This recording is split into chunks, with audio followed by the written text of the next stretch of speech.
আপাতত ইমিডিয়েটলি আমরা 2701 জন কনস্টেবলের পদ খালি আছে, সেটা জরুরি ভিত্তিতে নিয়োগের জন্য আগের বিদ্যমান প্রক্রিয়ায় সেটা আমরা নির্দেশ দিয়েছি, সেটা শুরু হবে। আর পাসপোর্ট নিয়ে প্রায় সময় জনগণের পক্ষ থেকে বিভিন্ন রকমের অভিযোগ আসে, ইদানিং অবশ্য কম, যেটা ই পাসপোর্ট হয়ে যাওয়ার পরে। আগে মেশিন রিডেবল পাসপোর্টের সময় ছিল। তা হচ্ছে আমাদের জনসংখ্যার অধিকাংশই এখনও অনলাইনে ইলেকট্রনিকভাবে অ্যাপ্লিকেশন করতে অভ্যস্ত নয়। সেই জন্য কারো কারো সহযোগিতা নিতে হয়। কোনো যারা আছে আর কি অনলাইনে কাজ করে কিছু, এটাও একটা পেশার সৃষ্টি হয়েছে যে তারা এই কাজগুলো করে নিজেরা কিছু আয় রুজির ব্যবস্থা করে এবং সহায়ক হিসেবে কাজ করে।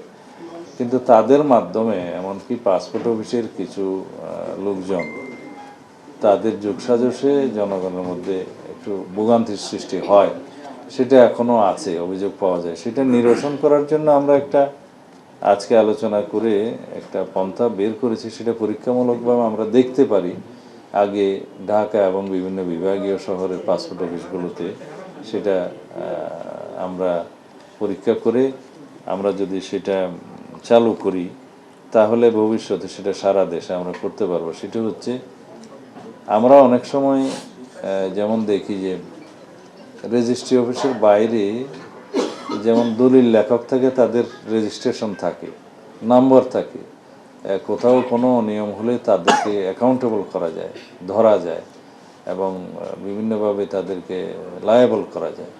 তো সেই রকম কোনো সিস্টেমের মাধ্যমে এখানে অনেকটা সহজীকরণ ব্যবস্থা আর কি, এনলিস্টেড সহায়তাকারীর ব্যবস্থা করা যায় কিনা পাসপোর্ট অফিসগুলোর বাইরে সেই দলিল লেখকদের আদলে, তাহলে কিছু কর্মসংস্থানেরও সৃষ্টি হয়, জনগণের জন্য সহজ হয়, সহজীকরণ হয়, তারা সেবাটা সহজে পেতে পারে।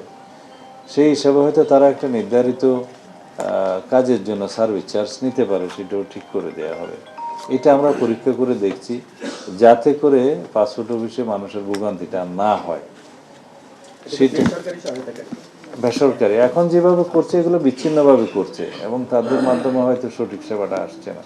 এটাকে একটা পদ্ধতির মধ্যে নিয়ে আসা যায়, সেটা চেষ্টা করছি। সেই রকম চেষ্টা করি, দেখি এটা ট্রায়াল অ্যান্ড এরর প্রসেসের মধ্যে দিয়ে যদি টিকে যায় তাহলে সারা দেশের জন্য সেটা হতে পারে। এখন রেজিস্ট্রেশন অফিসের আদলে যেভাবে রেজিস্টার্ড দলিল লেখক থাকে, সেই আদলে যদি আমরা এখানে কিছু কর্মসংস্থানের সৃষ্টি করতে পারি, রেগুলেট করা যায়, জনগণও যদি সেবা পায়, কোনো অনিয়ম হলে যাতে তাদের ধরা যায় সেই হিসাবে।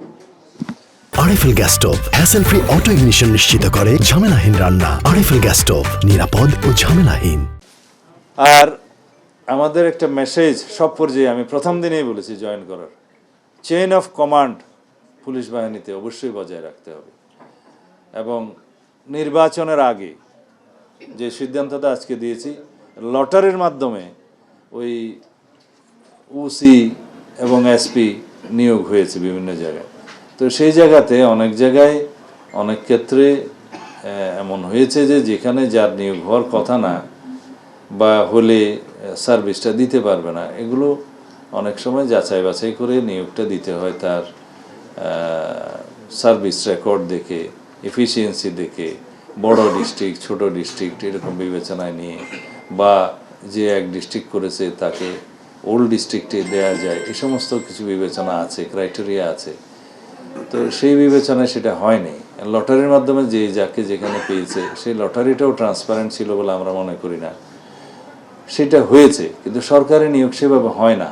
সুতরাং এগুলো স্ক্রুটিনি করে ডিপার্টমেন্ট যাকে দক্ষ উপযুক্ত যেখানে দেয়া মনে করবে সেই হিসাবে এগুলো করার জন্য আজকে নির্দেশনা দেওয়া হয়েছে। আর ইম্পর্টেন্ট একটা বিষয় আছে আমাদের আপনাদেরকে বলার জন্য, 5ই আগস্টের পরে বেশ কিছু মামলা হয়েছে, এখানে কিছু সুবিধাবাদী শ্রেণীর মানুষ এগুলোর সুযোগে ভোগান্তি সৃষ্টির জন্য অনেককে আসামি করেছে, যারা সেখানে জড়িত থাকার প্রশ্নই আসে না। সেই জায়গায় অনেক বড় বড় ব্যবসায়ী এবং অনেক স্বনামধন্য ব্যক্তি, সমাজের বিশিষ্ট ব্যক্তিদেরকে ওইরকম আসামি করা হয়েছে। অনেক মানুষকে এইভাবে ভোগান্তিতে ফেলা হয়েছে, সেটা আমরা পরীক্ষা নিরীক্ষা করে বলেছি তাদের এই যে যথাযথ ব্যবস্থা করা এবং তারা যেন ভোগান্তির সৃষ্টি না হয় সেগুলো দেখবে। এবং এই ক্ষেত্রে আমরা আজকে নির্দেশনা দিয়েছি যাতে আইনের শাসন আমরা প্রতিষ্ঠা করতে পারি, সেই লক্ষ্যে যেন এই কাজটা করে। কারণ আমরা ঘোষণা দিলাম আইনের শাসন প্রতিষ্ঠা করব, সুশাসন জারি করব, কিন্তু এই নিরীহ মানুষগুলো অনেক ক্ষেত্রে মামলাবাজির শিকার হয়ে হয়তো ভোগান্তিতে আছে। এটা যেন এখন পরীক্ষা নিরীক্ষা করে রিপোর্ট দেয় এবং সেই মতো ব্যবস্থা নেয়। সংখ্যা কত এরকম? এটা এখনো বলতে পারবো না, এটা দেখতে হবে। সময় দেওয়া আছে, সময় দেওয়া নেই, তারা রিপোর্ট দিবে আমাকে কোথায় কি আছে। সময়টা দেওয়া আছে? সময় না, এটা যাচাই বাছাইয়ের কমিটি করার দরকার নাই, এটা পুলিশের কাজ, তারাই করে। সময়টা কতদিন? কোনো সময়? সেটা বেঁধে দেয় নাই, সেটা আমাকে ইমিডিয়েটলি এটা রিপোর্ট দেয়। আর সাংবাদিকদের নামও আছে? হ্যাঁ, সাংবাদিকরা কি মানুষ না? সব মানুষই আছে, আইনের শাসন সবাই পাবে। পুলিশের কাজে অবৈধভাবে কেউ হস্তক্ষেপ করতে পারবে না, এটা আমার কঠোর নির্দেশনা। যদি কেউ করে অবৈধভাবে, সাথে সাথে ব্যবস্থা নেওয়া হবে। সেটা অনেক সময় পলিটিক্যাল ইন্টারফারেন্স আছে, অনেক সময় সমাজের বিভিন্ন শ্রেণীর ইন্টারফারেন্স আছে, কেউ বাধা দিতে পারবে না। তবে পুলিশের অ্যাকাউন্টেবিলিটি অবশ্যই এখানে নিশ্চিত করা হবে, যাতে তারাও ইচ্ছামতো যাতে এই সুযোগ নিয়ে কোনো জনহয়রানি বা ভোগান্তির কারণ না হয়।